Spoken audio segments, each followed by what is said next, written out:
So this problem is somewhat straightforward, but I'm going to take my time with it to really make sure we understand the concepts behind this. So we have a container, has a gas in it, and there are three gases in it. And so here's the container, and I always like to just draw a box to label the container. I'm not sure if it's that helpful, but there are three gases in it. So we should make a chart with this.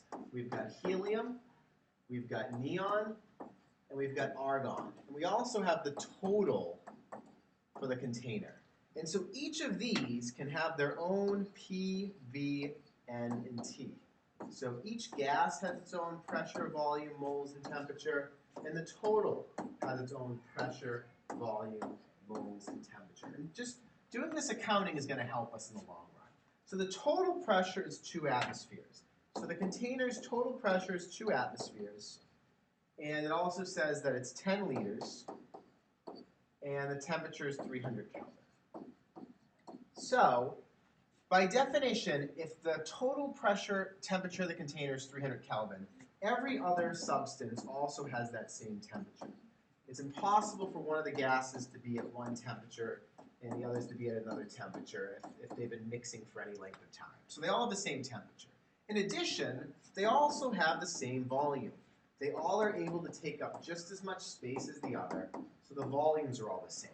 So the only things that are different for the gases is they can have different pressures and they can have different numbers of moles. And that's where we're really trying to solve here.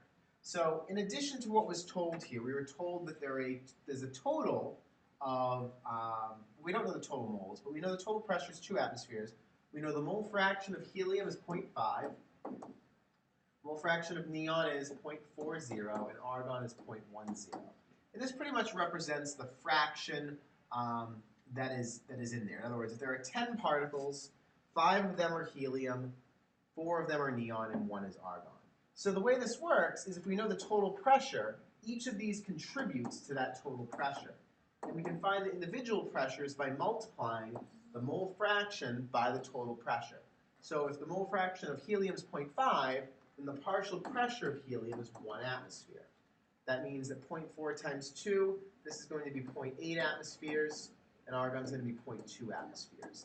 Now, what's important to notice here is that the total pressure is the sum of each of these individual pressures. They all must add up to equal the total pressure. And the same is true for moles. So when we get the parts B and C here, there are 2 ways to approach this problem.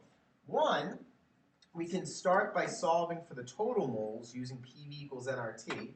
So I can say, okay, PV equals nRT, N equals PV over RT, and I can use my calculator and solve and find those moles.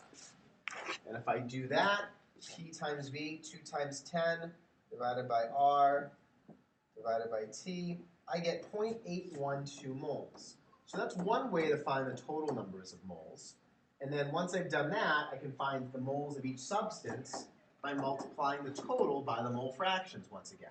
So if I want to find the moles of helium, I take 0.5 times 0.812, and that will work. And so I'll get 0.406 moles.